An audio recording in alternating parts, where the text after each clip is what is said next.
কৰ্মবিৰতি ঘোষণা কৰিছিলে। কৰ্মবিৰতি আমি সিদ্ধান্ত উপনীত মানে এনেধৰণৰ হৈছে, আপোনাৰ আমি অসমৰ পৰা 4জন কোকৰাঝাৰৰ পৰা বড়োলোৱা আহিছিল।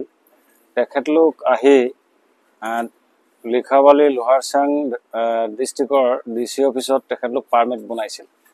আৰু পাৰ্মিট বনোৱাৰ পিছত তেখেতলোকে সম্পূৰ্ণ লিগেলিটি মানে যিবিলাক আধাৰ কাৰ্ড দিব লাগিছিল তেওঁলোক দিছিল।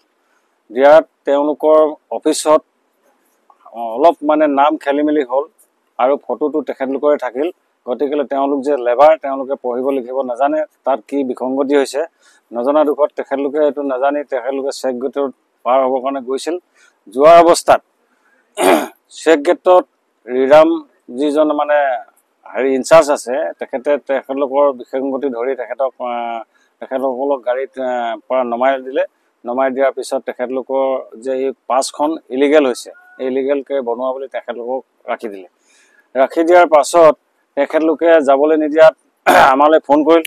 মই তাৰ ইনচাৰ্জ হিচাপে অল অসম পাব্লিক ট্ৰেন্সপৰ্ট ফেডাৰেশ্যনৰ ধেমাজি জিলা সভাপতি হিচাপে আহি মই তেখেতক আহি সুধিলোঁ যে সোধাত আপোনালোকৰ ইয়াত কি অসুবিধা হৈছে বা কেলৈ মানে যাবলৈ দিয়া নাই, যিজন ইনচাৰ্জ আছে তেখেতক সুধিছিল। তেখেতে তেতিয়া ক'লে যে আপোনালোকৰ এইটো গণ্ডগোল আছে, এইটো ইলিগেল পাছ, গতিকেলৈ এইটো যাবলৈ দিয়া নহ'ব, এওঁলোকক থানাত পঠাম। তেতিয়া মই ক'লোঁ এইটো সম্পূৰ্ণ চিল মোহৰ মৰা আছে, গতিকেলৈ এইটোতো ইলিগেলটো হ'বই নোৱাৰে। গতিকেলৈ এইটো যদি আপুনি থানাত পঠাব লাগে পঠাওক, আমি থানাত আলোচনা কৰিম। এতিয়া তেওঁ ডাইৰেক্ট মানে খং উঠি গ'ল। খং উঠি যোৱাৰ পিছত তেওঁ ক'লে যে তুমি বেছি জনাৰ নিচিনা কৰিছা নেকি, কি তুমি ক'ব লাগে তোমাকো থানালৈ পঠাম। তেতিয়া মই একো নকৈ মই ৰৈ থকা অৱস্থাত বাছাৰৰ পৰা এখন বলেৰ' প্ৰাইভেট বলেৰ'ত 4জন মানুহ আহিছিল। 4জন মানুহে মোৰ সন্মুখতে তেখেতক সুধিছিল যে ছাৰ আমাৰ পাছ নাই। তেতিয়া তেওঁ ক'লে তোমালোকে কেনেকৈ পাছ নোহোৱাকৈ কেনেকৈ গৈছিলা? তেতিয়া তেওঁলোকে ক'লে যে আমি গেটত পইচা দি গৈছিলোঁ আৰু আজি 4 দিনৰ পিছত আমি ঘূৰি আহিছোঁ, গতিকেলৈ এতিয়া পাছ নাই, আমাক যাব দিয়ক। তেতিয়া তেওঁ ক'লে যে এই ভিতৰত গৈ আলোচনা কৰা। ভিতৰত টকা পইচা দি তেখেতলোকে ওলাই গুচি গ'ল। মই চালোঁ, চাই পিনে তেখেতৰ লগত মোৰ তৰ্ক হ'ল যে তেখেতলোকৰ পাছ নোহোৱাকৈ আপুনি যাবলৈ দিলে, গতিকে এওঁলোকতো সম্পূৰ্ণ পাছ আছে, তেওঁলোকৰ ফটো মাৰিছে, এইটোতো ইলিগেল হ'ব নোৱাৰে, এইটো লিখাবলীয়ে হয়। বাহিৰৰ হ'লেতো আমি কিবা এটা ক'লোহেঁতেন, কিন্তু এইটোতো লিখাবলীয়ে হয়, গতিকে এইটো ভুল হ'ব নোৱাৰে, আপুনি কিয় যাব নিদিয়ে, যাব দিয়ক। তেতিয়া মোক তেওঁ খঙত কৈ দিলে যে নাই তুম যাৰা বলতাই, মানে তই বেছি কৈছ, তোকো থানাত পঠাই দিম। থানাত আমাক তেতিয়া লগে লগে তেওঁ এখন চুমুত আমাক পেচেঞ্জাৰকেইজনক আৰু মোকে লৈ গ'ল থানাত। লৈ গৈ থানাত মোক এটা মানে OC-ক তেওঁ ফোন কৰি দিলে। OC-য়ে লগে লগে মোক লগ পাই পিনে মোক এটা ৰুমত ভৰাই লগ কৰি দিলে বাহিৰ ফালৰ পৰা, আৰু পেচেঞ্জাৰকেইজনক মানে ভিতৰত ভৰাই দিলে, লকআপত ভৰাই দিলে। তাৰপিছত মোক ভৰাই থোৱাৰ পিছত মই উপায়হীন হ'ল, ৰুমৰ ভিতৰত আবদ্ধ। তেতিয়া মই লগে লগে সদৌ অসম আমাৰ শ্ৰমিক সন্থাৰ সম্পাদক শ্ৰী জোন সোণোৱালক মই মোৰ সতীৰ্থ হিচাপে মই ফোন কৰিলোঁ। ফোন কৰাৰ পিছত তেওঁ সকলো সংগঠনৰ ল'ৰা লৈ আহি আমাৰ লিখাবালি থানাত উপস্থিত হ'ল। উপস্থিত হোৱাৰ লগে লগে তেওঁলোকে মোক লগ কৰিবলৈ সুবিধাটো নিদিলে আৰু তেওঁলোকক মোক ওচৰত আহিবলৈ নিদিয়াৰ পিছত এনেকৈ থাকি গ'ল। থাকি যোৱাৰ পিছত তেওঁ OC-গৰাকীয়ে দাবী ধমকি দি মোকো দাবী ধমকি দি ৰুমৰ ভিতৰত ভৰাই তেওঁ ঘৰলৈ গুচি গ'ল। ব্ৰেকফাষ্ট কৰিবলৈ কি হ'ল নাজানো, আৰু মানে কিবা এটা কাৰণত তেওঁ ঘৰলৈ গুচি গ'ল। গুচি গৈ তেওঁ ৰাতি 8টা বজাত আহিল। 8টা বজাত আহি পোৱাৰ পাছত তাৰপৰা মোক কয় তুম যাৰা বলতা তুমকো তো জেল মে ভেজেগা, আমলোকে পুলিচৰ লগত মানে তই এগ্ৰিমেণ্ট কৰিছ, গতিকে তোক ছেকশ্যন লগাই পিনে আমি এতিয়া যিকোনো ছেকশ্যন লগাই পিনে তোক ফচাই পিনে আমি জেলত পঠিয়াব পাৰোঁ। তেতিয়া মই OC মেডামৰ লগত অলপ যুক্তিতৰ্ক হ'ল। যুক্তিতৰ্ক হোৱাত তেওঁ কি কৰিলে, মেডিকেলত মোক তেওঁলোকৰ পুলিচৰ যিটো প্ৰচিডিঅ'ৰ, সেই প্ৰচিডিঅ'ৰ মতে মোক মেডিকেলত পঠালে। মেডিকেলত পঠাই আমাৰ মেডিকেলৰ যিটো ৰিপৰ্ট ডক্টৰ মেডামে লিখি দিলে যে এই মানুহজনৰ হাই প্ৰেছাৰ আছে। গতিকে হাই প্ৰেছাৰ যেতিয়া আছে বুলি ক'লে তেওঁ অলপ ভয় খালে। তেতিয়া ভয় খাই তেওঁ ৰাতি 11টা বজাত মোক এৰি দিলে। আৰু এৰি দিয়াৰ আগতে কিন্তু তেওঁ এটা কাম কৰিছে, মোক জবৰদস্তি এপলজি এটা লিখিবলৈ ক'লে। মই মানে নিলিখোঁ বুলি ভাবিছিলোঁ যদি মই এপলজিটো লিখি দিলোঁ, আৰু বৰ্ড এখনত মোক চহী কৰিব দিছে যে তোমাক মানে জামিনহে দিয়া হৈছে বুলি। তেতিয়া মই বৰ্ডখনতো চহী কৰিছোঁ। তাৰপৰা চহী কৰি মই 11টা বজাত ওলাই গ'লোঁ। ওলাই যোৱাৰ পিছত পেচেঞ্জাৰকেইজনকো এৰি দিলে।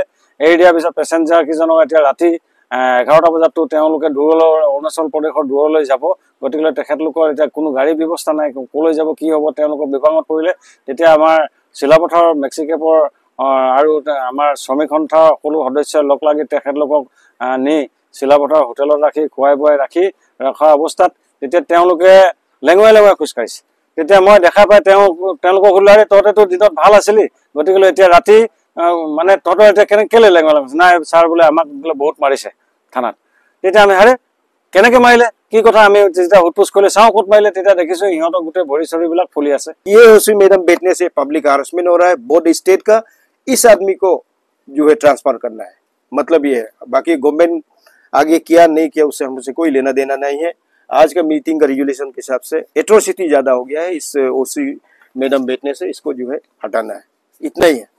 हम लोग से भी बात विचार करके, वैसे तो हमने चाहे at least maintainability period there should be 1 week, but यहाँ का सभी संगठन जो है नहीं मान रहा है, तो हमने 3 दिन का रखा है। 3 दिन जो है कल से गिना जाएगा।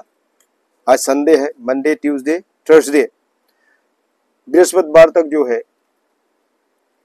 इस जितना भी यहाँ का रेजुलेशन का डिमांड है पूरा नहीं होने से हमारा अरुणाचल प्रदेश का जो लोअर सियांग डिस्ट्रिक्ट का जो भी सिविल सोसाइटी ऑर्गेनाइजेशन है, वेलफेयर ऑर्गेनाइजेशन जो है, स्टूडेंट यूनियन लोग है जो भी है, और असम का धेमाजी डिस्ट्रिक्ट का जितना भी संगठन है, हम लोग सब मिलके डेमोक्रेटिक मूवमेंट करेगा, ये पक्का है। That is pass in resolution and resolution will be submitted to DC and SP immediately by tomorrow. আমি যেটো হাৰাশাস্তি লিখা বুলি গেটখনত পাই আছিলোঁ, আজি এইটো আমি আপোনালোকৰ চেনেলৰ জৰিয়তে প্ৰকাশ কৰিব পাৰিছোঁ। আৰু আমি বহুত জেগাত ঘূৰিছোঁ, বহুত জেগাত কৰিছোঁ, আৰু বাৰম্বাৰ কৈ আছোঁ আমাৰ কোনো জেগাত কোনো গেটত অৰুণাচলৰ আমি এনেকুৱা এটা অসুবিধা পোৱা নাই যিটো আমি লেখা বুলি পাই আছিলোঁ। আৰু এই ৰিচেণ্টলি 31 তাৰিখৰ যি ঘটনাক লৈ আমি বেছি দুখ পাইছোঁ। যিজন শ্ৰমিক হিচাপত আমাৰ অসমৰ পৰা অৰুণাচললৈ কাম কৰিব আহিছিলে, তেখেতলোকক যিটো মাৰধৰ কৰিলে, ৰাতি 11:30 বজালৈ আমাৰ প্ৰেচিডেণ্টক আবদ্ধ কৰি ৰাখিলে অচি মেডামে, তেখেতৰ কাৰণে আমি কোনো পধ্যে মান্তি হোৱা নাই। গতিকে এই ধৰ্মঘটটো আমি এইটো কাৰণে ৰাখিছোঁ, আমাৰ কোনো ইয়াত পাৰ্চনেল শত্ৰুতা নাই, দুশ্মন নাই যে অৰুণাচলৰ লগত আমি কিবা এটা কাৰণে আমি এইটো বন্ধ ৰখা নাই। অন্তত এই গেটখনৰ এই প্ৰশাসনকেইজনে অন্তত চিধা হওক, ভাল হওক, বুজি পাওক, যাতে আমাকো মানুহ হিচাপত ভাবক, এই বুলি পিনে আমি এই কৰ্মবিৰতি ষ্টুডেণ্ট ইউনিয়ন আৰু আমাৰ চিলাপথাৰ আটাচু মতন তেখেতলোকৰ আমাৰ মাজত যিটো মটৰ শ্ৰমিক আৰু ট্ৰাক ইউনিয়ন এছ'চিয়েশ্যন, টাটা চুমু আৰু টাটা মোবাইল পিকআপসকলৰ বাছসকলৰ আমি যিখিনি সকলোৱে মিলি এটা ডিচিশ্যন লৈছোঁ। ছাৰে আমাক কৈছে যে কথা এটা দিছে যে আমি 3 দিনৰ ভিতৰত এই ডিচিশ্যনটো লোৱা হ'ব, যিটো ট্ৰেন্সফাৰটো হ'ব বুলি কৈছে আমাৰ কথা মতে। যদি ট্ৰেন্সফাৰটো হৈ যায়, আমাৰ কথাটো যদি আমাৰ দাবীকেইটা ৰখে, তেন্তে আমি কৰ্মবিৰতিটো উঠাই ল'ম। আৰু আজি আমাৰ এইটো 24 ঘণ্টীয়া কৰ্মবিৰতি আছিলে, যে 24 ঘণ্টীয়া কৰ্মবিৰতিত আমি এতিয়া এই ডিচিশ্যনৰ মতে আজি 6টা সন্ধিয়া 6টালৈকে আমি কৰ্মবিৰতি স্তব্ধ ৰাখিম। আৰু আগত ভাল থাকিব। আৰু যদি 3 দিনৰ ভিতৰত যদি আমি কোনো এটা ৰিজাল্ট নাপাওঁ, এইটোতো আমাৰ কৰ্মবিৰত অকল আমি কমাৰ্চিয়েল কেইটাৰে কৰিছিলোঁ, প্ৰয়োজন হ'লে আমি আগন্তুক ডাঙৰকৈ কৰিবলৈ চেষ্টা কৰিম।